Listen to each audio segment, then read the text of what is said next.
In this lecture, we'll look at the four ancient Greek eras, including the geometric, archaic, classical, and Hellenistic.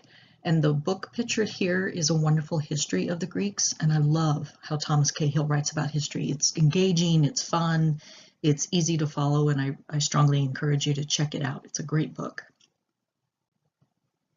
So in the 11th century BCE, which is approximately 1000 to 900 BCE, the Mycenaeans run into some trouble, and their citadel centers are abandoned, and Greece falls into this period with no cultural or social progression. And all signs of civilization, including literacy and writing and trade, are lost, and the population plummets. There's even some thought that the plague is rampant at this time, and this is known as the Dark Age of Greece. In the geometric period that follows, though, figures once more become present. This period lasts from approximately 900 to 700 BC, and it marks the end of those dark ages. This new Greek culture emerges during this time. The population begins to grow, trade begins once more, and the Greeks adopt the Phoenician alphabet for writing. And here's some photos of the art from the geometric era. You can see the use of line and shape that really distinguishes this art from other eras. And I find it, I love the horse over in the lower left-hand corner, and the figure next to it. They're just fun and playful, and you can see where they get the name, the geometric period. This time is also part of the larger era known as the Homeric period. So we have great Dorian invasions replacing the Mycenaean cultures that have collapsed, where there's the development of folk songs and ballads and epics. This material is woven into this great epic cycle by one or more poets, and it's finally put into the written form in the 9th century BC. And although not all the poems of this cycle have come down to us, the two most important, the Iliad and the Odyssey, provide us with our richest store of information about the ideals and customs of this age. We know that their religion was thoroughly polytheistic, and no one deity was elevated very high above any of the others. And the Greeks of the Homeric age were almost completely indifferent to what happened to them after death. They did not bestow care upon the bodies of the dead, but they frequently cremated them. However, they did assume that the shades or ghosts survived for a time after the death of their bodies. The Archaic period, circa 800 to about 480 BCE. And in this period, there's great changes in Greek language, society, art, architecture, and politics. And these changes occur due to the increasing population of Greece and its increasing amount of trade, which in turn leads to colonization and a new age of intellectual ideas, the most important of which, at least to us in the modern Western world, is democracy. This would then fuel, in a rather circular way, more cultural changes. And you have a list of 4 names there at the bottom that you really do need to know. You can find them on page 27 of the textbook, and they will show up on your unit exam. So make sure you know who these 4 men are and what their contribution was. Architecture, ancient Greece is very known for the architecture. On the left, you can see the Acropolis, which we'll come back to in a minute, and on the right, the Athenian treasury at Delphi. And to move on, we want to talk about their architecture gave us the Greek architectural orders. So if you start with the left, this is the oldest. You can see the Doric order, and it's the shape of the column. And it has a simple, clean structure.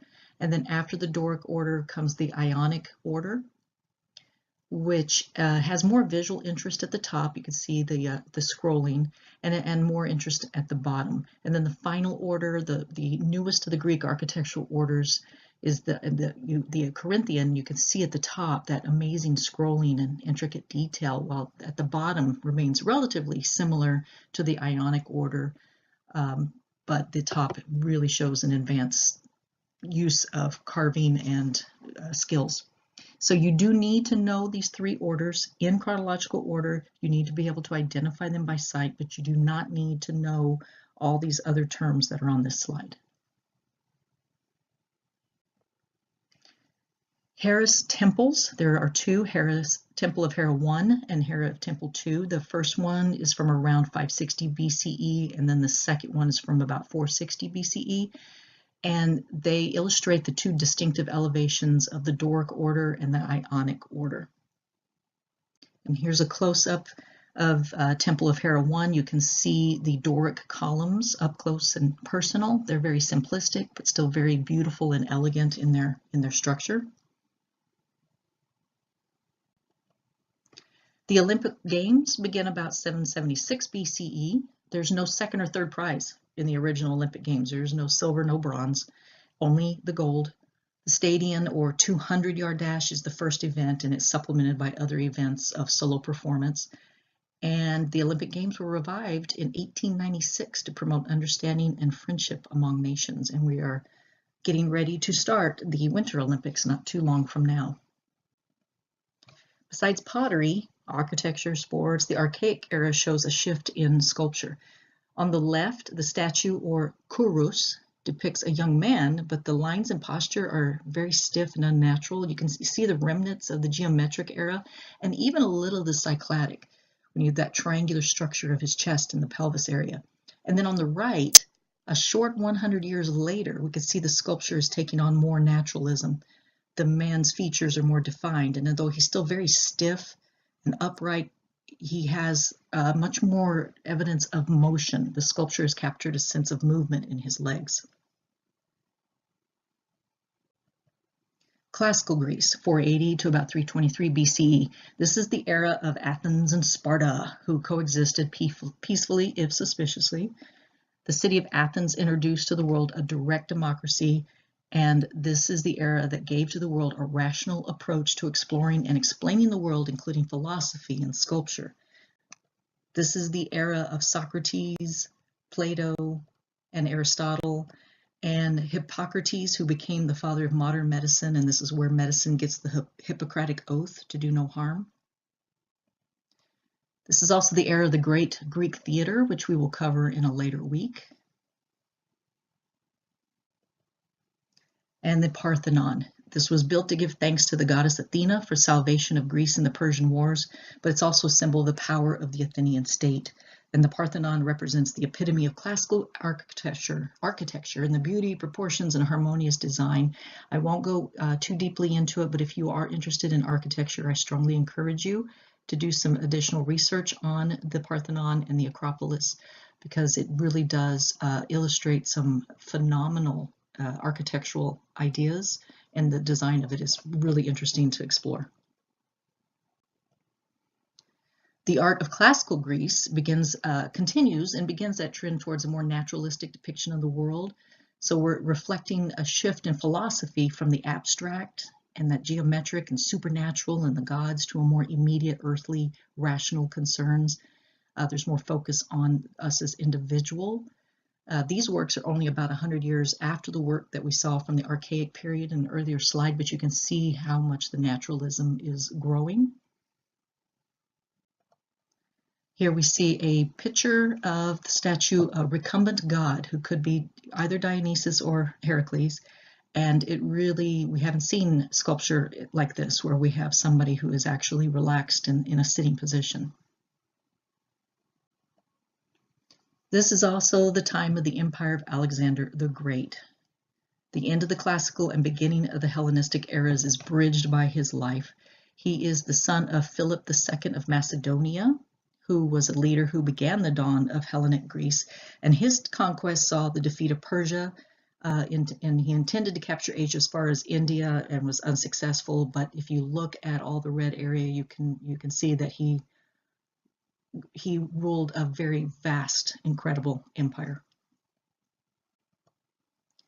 Sculpture in the late classical period, during his reign, sculpture just flourishes, and the shift from the classical to the Hellenistic is reflected in that growing taste of images of men and women in quiet, contemplative moods.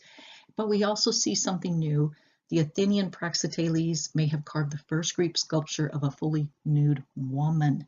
With his Aphrodite of Knidos, Praxiteles creates this canon for depicting female nudes that remain standard throughout antiquity.